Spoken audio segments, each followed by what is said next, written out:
जिन बीजों को हमने लगाया था और जो बीज हमारे ग्रो नहीं हुए थे, तो आज हम उनको फिर से लगाएंगे। तो वीडियो को एंड तक ज़रूर देखिए और हो सके तो लाइक शेयर और सब्सक्राइब ज़रूर करें। Hello everyone, welcome back to my YouTube channel. तो आप सबको तो याद ही होगा कि कल के वीडियो मैंने आपको सबको दिखाया था कि जो मैंने 20 वैरायटी के सीड्स लगाए थे, उनमें से कुछ सीड्स हमारे जर्मिनेट हो चुके थे और कुछ सीड्स से हमारे जर्मिनेट नहीं हो पाए थे। तो आज हम उन सीड्स को जो है फिर से जर्मिनेट करने की कोशिश करेंगे। आज हम उन सीड्स को फिर से लगाएंगे, क्योंकि जब मैंने पिछली बार उन सीड्स को लगाया था तो मैंने कुछ सीड्स को बचा लिया था। मतलब मैंने पूरे सीड्स को नहीं लगाया था, बल्कि आधे आधे सीड्स को लगाया था और आधे सीड्स को लगाकर मतलब उनको रख दिया था सेव कि चलो हमारे ये नेक्स्ट ईयर काम आ जाएगा। लेकिन ये सीड्स हमारे जर्मिनेट नहीं हुए, तो इस साल ही हम उनको वापस फिर से लगाएंगे इस कंटेनर में। और क्या मैंने इन बीजों को देखने में ज़्यादा जल्दीबाजी कर दी? अगर आप सबको ये पता है कि ये बीज कितने दिन में जर्मिनेट होते हैं तो कमेंट सेक्शन में ज़रूर बताएं। और अगर मैंने गलती की भी है इन बीजों को देखने में, मतलब ज़्यादा जल्दी कर दी है इन बीजों को चेकआउट करने में, तो इससे भी मुझे ये सीख मिलेगी जब मैं दोबारा इन बीजों को लगाऊंगी कि ये कितने दिनों में जर्मिनेट होंगे। तो अगर ये इस टाइम भी इतना ज़्यादा टाइम लेंगे तो मुझे समझ में आ जाएगा कि हाँ, मेरी गलती थी कि मैंने कुछ ज़्यादा ही जल्दीबाजी दिखा दी इन बीजों को दिखाने में। तो चलिए पहले इन कंटेनर के मिट्टी को निकाल लेते हैं। और बारिश भी थोड़ी हो रही थी तो मिट्टी जो है इसकी थोड़ी सी गीली टाइप की हो गई है, तो इसमें सारी मिट्टी जो है हम इसको निकालेंगे। और इन मिट्टी में थोड़े कीड़े मकोड़े भी आ गए हैं पता नहीं कहाँ से, तो हम फिर से इन मिट्टी को निकाल कर इनको इनमें जान डालेंगे। तो इनमें हम जान कैसे डालेंगे ये सब भी मैं आपको बताऊंगी। तो फिर चलिए शुरू करते हैं। इन मिट्टी को पहले मैं निकाल लेती हूँ और इसमें जो एक्स्ट्रा मतलब कंकड़ पत्थर रहते हैं मैं उनको एक एक करके छाट कर निकाल लेती हूँ। और जब मैं इनको मिक्स कर रही थी तो मुझे इनमें 2-4 कीड़े दिखे, तो इसलिए मैंने सोचा कि इसमें कुछ ना कुछ तो मुझे मिलाना ही पड़ेगा। फंजीसाइड अगर आपके पास नहीं है तो आप हल्दी पाउडर का भी यूज कर सकते हैं। तो सबसे पहले जो है इस मिट्टी को जो है अच्छी तरीके से मिला लेते हैं और फिर उसके बाद इसमें हम ऐड करेंगे थोड़ा सा मतलब सैंडी सॉइल। तो ये मतलब इसमें ना मैंने बहुत ज़्यादा ही खाद मिला दी थी, तो इसमें थोड़ा सा सैंडी सॉइल जो है मिक्स करेंगे। सैंडी सॉइल मिक्स करने के बाद इसमें ऐड करेंगे थोड़ा सा हल्दी पाउडर, क्योंकि हमारे पास फंजीसाइड नहीं है तो हम हल्दी पाउडर का ही यूज़ करेंगे। इससे क्या होता है, हमारी मिट्टी में जितने भी कीट पतंगे लग रहे हैं वो सब दूर हो जाएंगे और हमारी मिट्टी जो है वो बहुत ही ज़्यादा अच्छी रहेगी। इसमें कोई सी भी फंजीसाइड का मतलब यूज़ आप कर सकते हैं और इसमें कोई भी फंगल्स वगैरह नहीं लगेंगी। बारिश के मौसम में वैसे भी हमारे गार्डन में बहुत सारे मतलब कीट वगैरह आ जाते हैं और हमारे कंटेनर्स में जो है काइयाँ लगनी शुरू हो जाती हैं। तो इसका यूज़ करने से जो है इसमें काई वगैरह नहीं लगेगी। और फिर इसमें मैंने ऐड कर लिया है 50% गार्डन सॉइल, 20% रेत और 30% गोबर की खाद और 10% हल्दी पाउडर। तो इस तरीके से जो है हम एक अच्छे से सॉइल मिक्सचर तैयार कर लेंगे और ये हमारी बहुत ही वेल ड्रेन सॉइल तैयार हो चुकी है। बीजों की जर्मिनेट हमारे सॉइल पे ही निर्भर करती है, मतलब उस पर ही डिपेंड करती है कि हमारा सॉइल जितना अच्छा रहेगा उतने जल्दी हमारे बीज जर्मिनेट होंगे।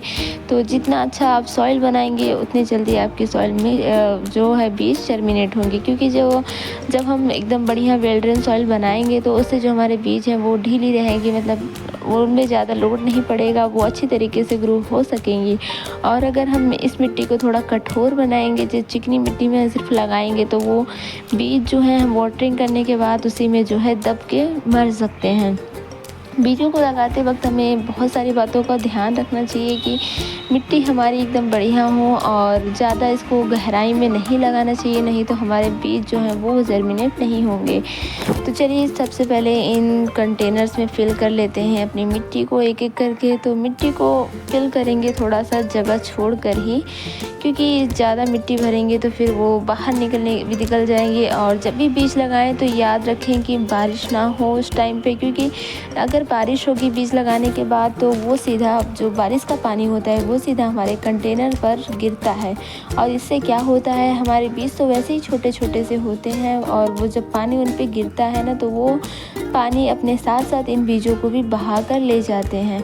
तो ये गलती हमें कभी नहीं करना चाहिए कि बीजों को लगाते टाइम हम बारिश में रखें। अगर आपको बारिश जैसा फील हो तो इन बीजों को हटा दें उस जगह से, मतलब इन कंटेनर्स को हटा दें। तो चलिए हम अपने बीजों को अब निकाल लेते हैं। तो इनमें से जो है मेरे कुछ बीज हैं वो गर्मी वाले आ गए थे, मतलब उनको हम समर सीज़न में ग्रो करेंगे। तो उनको मैं सबसे पहले हटा कर निकाल लेती हूँ और देखते हैं कौन कौन सी जो है हमारे बीज जर्मिनेट नहीं हुए, तो इसे उसी हिसाब से हम बीजों को निकालना शुरू करेंगे। तो सबसे पहले जो है इनमें से बीजों को छांटना शुरू कर देते हैं। तो सबसे पहले ये हमारा निकल गया स्वीट पी का, उसके बाद नेमेसिया का हो गया। अब हम ढूंढ रहे हैं कि हमारे कौन कौन से सीड जो है वो ग्रो नहीं हुए हैं। तो ये जो कैलेंडुला का बीज है ये भी शायद समर वाला बीज है। तो इन सबको जो है हम पहले एक साइड कर लेते हैं और देखते हैं कि कौन कौन से बीज हमारे नहीं ग्रो हुए हैं। तो ऑस्टियोस्पर्मम का भी मैंने बीज जो है निकाल लिया है। ये हमारा सेलोसिया और फ्लॉक्स का बीज था, ये क्लियोम था। तो क्लियोम भी हमारा ग्रो नहीं हुआ था। पेंसी ये है हमारा समर सीड। और ये कौन सा है, ये हमारा टिथोनिया, ये भी हमारा समर सीड है। अलाइसम वाइट तो हमारा जर्मिनेट हो चुका है। ये था हमारा कैंडी टूथ जो कि ग्रो नहीं हो पाया था, तो इसको हम फिर से ग्रो करेंगे। और ये कुछ बीज जो है मैंने घर से इकट्ठा किए हैं। पिटूनिया भी हमारा ग्रो हो चुका है। अब मैं काउंट कर रही हूँ कि कितने बीज यहाँ पर हैं, तो मुझे दिखा इसमें से सिर्फ और सिर्फ 6 बीज। तो मैं कंफ्यूज हो गई कि इसमें तो 7 हैं लेकिन ये 6 कैसे दिख रहे हैं। तो मैंने सारे जो डंडी पे स्टिक पे मैंने नाम लिखा था उसके ऊपर इन बीजों को रखना शुरू कर दिया। और फिर से मैं चेकआउट करती हूँ कि कौन सा बीज जो है वो मुझसे छूट गया है। उसके बाद मैंने बहुत सर्च किया लेकिन मुझे वो बीज नहीं मिला। फिर पेंसी मैंने देखा कि ये भी हमारा समर सीड से है, ये भी सेलोसिया हम इस टाइम पे ग्रो नहीं कर सकते हैं क्योंकि इस टाइम पे इसके पौधे थोड़े से बड़े हो चुके हैं, जिस टाइम पे हम इसको ग्रो नहीं कर पाएंगे। तो फिर मैंने इसको निकाल के देखा तो इसमें 1 बीज 2 बीज जो था वो छूट गया था, लेकिन ये था वर्बेना। तो वर्बेना भी हमें मिल चुका है। और जब मेरी नज़र गई तो मैंने देखा कि मैंने एक स्टिक पे जो है 2-2 नाम लिख दिए थे। ये कैसे हुआ, मेरा ध्यान आज जाके इस पे गया। तो मुझे लगता है कि मैंने एक बीज जो है वो गलती से इस पर नाम लिख दिया था। तो कोई नहीं, जो बीज हमारा छूट गया था फिर उसको हम आज ग्रो कर लेंगे। तो सबसे पहले इन कंटेनर्स पे जो है बीजों को लगाना शुरू करते हैं, मतलब कंटेनर्स पे इस स्टिक को लगाना शुरू करते हैं। इसकी मतलब इससे ही हमें पहचान होगी कि हमने कौन से कंटेनर में कौन से बीज लगाए हैं। तो सबसे पहले जो है इनको सेट कर लेते हैं। एक जो हमारा कंटेनर खाली है जिसमें मैंने वो नहीं लगाया है, तो उसमें मेरा जो बीज छूटा हुआ था तो मैं उसको इसमें जो है ग्रो करूँगी। सबसे पहले मैं लगाऊंगी स्वीट पी का बीज। तो इसके मैंने 3 से 4 बीज लगाए थे जो कि पूरी तरीके से गल गए थे। पता नहीं क्यों वो गल गए, शायद ओवर वाटरिंग या फिर किस वजह से उसमें उस कंटेनर में मेरे जो है कीड़े मकोड़े भी लगना शुरू हो चुके थे। तो सबसे पहले जो है इन कंटेनर्स को सीधा कर लेते हैं और इसमें मैं 3 से 4 दाने फिर से स्वीट पी के लगा देती हूँ, इनको लगा देती हूँ। फिर उसके बाद दूसरा सीड्स जो हमारा है वो है ऑस्टियोस्पर्मम का ही है। शायद इसमें कुछ ठीक से मुझे दिख नहीं रहा है, आप सबको नहीं दिख रहा, मुझे दिख रहा है। तो फिर जो है हम इस वाले बीज को जो है दूसरे वाले बीज को जो है लगाएंगे इस तरीके से खोल के। तो ये है हमारा क्लियोम का बीज, जिसके बीज जो है वो बहुत ही ज़्यादा छोटे छोटे रहते हैं, लेकिन इसके फ्लावर जो है वो बहुत ही ज़्यादा प्यारे लगते हैं। जब मैंने इनको मंगाया था ना मीशो से, तो मैंने सारे पौधों को मतलब उनके सारे डिटेल जो है अच्छी तरीके से लिख लिया था कि कौन से बीजों को हम कब ग्रो करेंगे, कौन से बीजों में किस तरीके के फूल आती है, कौन से बीजों के सीड्स होते हैं, मतलब उनमें सीड्स कब आते हैं, उनमें फ्लावरिंग कब होगी, उनकी केयर क्या होगी। मैंने सारे मतलब इन्फॉर्मेशन जो है वो अपने एक नोटबुक में नोट कर लिया था। तो इससे क्या होता है, हमारी जो बीज हैं वो मतलब हमारी इस मदद से जो है बीज भी बहुत अच्छी तरीके से ग्रो होंगे। और हमें इन सब बातों का ध्यान रखना चाहिए कि हमारे जो है पौधे उनको कब किस चीज़ की ज़रूरत पड़े, उनको कब क्या चीज़ चाहिए, उनको कौन सी खाद चाहिए, ये सब हमें ज़रूर याद रखना चाहिए। तो इस तरीके से जो है मैं ऑस्टियोस्पर्मम के बीज भी लगा देती हूँ। एक एक करके मैं इन बीजों को लगाना शुरू कर देती हूँ और फाइनली मैंने इन बीजों को वापस से लगा दिया। मतलब 6-7 कंटेनर में मैंने इनको लगाया है और जो मेरे 5 कंटेनर थे उनमें अच्छी तरीके से जो है ग्रोथ हो रही थी थोड़ी थोड़ी, मतलब उनमें बीज जो है वो डेवलप हो रहे थे पौधे के रूप में।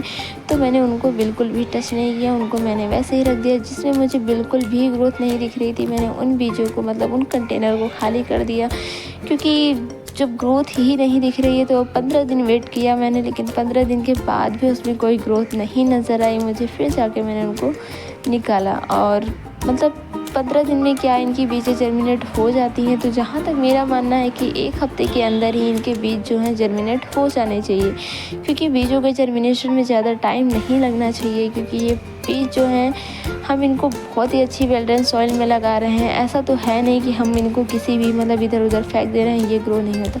वैसे भी मैंने एक चीज़ नोटिस किया है कि जिन पौधों की केयर हम ज़्यादा करते हैं वो नहीं हो पाते हैं, और जिन पौधे को जिनका कोई नहीं होता केयर करने वाला, जैसे अभी आप रोड साइड पे कोई पौधा देख लें, उनको ना पानी मिलता है ना खाद मिलता है, फिर भी उनकी ग्रोथ इतनी अच्छी रहती है कि हमारे लगाए हुए पौधे से कई गुना ज़्यादा अच्छी उनकी ग्रोथ रहती है, उनमें फ्लावरिंग होती है। ऐसा ही क्यों होता है कि जिनकी हम ज़्यादा केयर करते हैं वो ऐसा हमारे साथ कर देते हैं। खैर कोई नहीं, ऐसा तो होता ही रहेगा हमारे साथ। तो मैंने सारे बीजों को लगा दिया है, और अब इनमें ऊपर से जो है इस तरीके से मिट्टी डालूंगी। इस बार मैं ऊपर से खाद वगैरह नहीं डालूंगी, क्योंकि मैंने पिछली बार बहुत ज़्यादा इसमें खाद ऐड कर दिया था।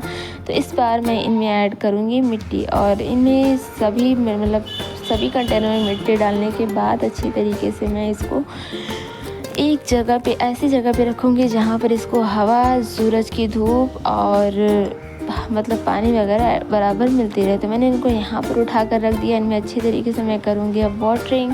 तो वाटरिंग करने के बाद अब ये यहीं रहेंगे कुछ दिन बाद। अगर इसमें जर्मिनेशन स्टार्ट होगी तो मैं इसका अपडेट आप सबको ज़रूर दूँगी। उसके लिए आप सब चैनल को सब्सक्राइब ज़रूर कर लें, और अगर ये वीडियो आप सबको पसंद आया तो लाइक ज़रूर करें। आपके एक सब्सक्राइब से हम सबको बहुत ज़्यादा मोटिवेट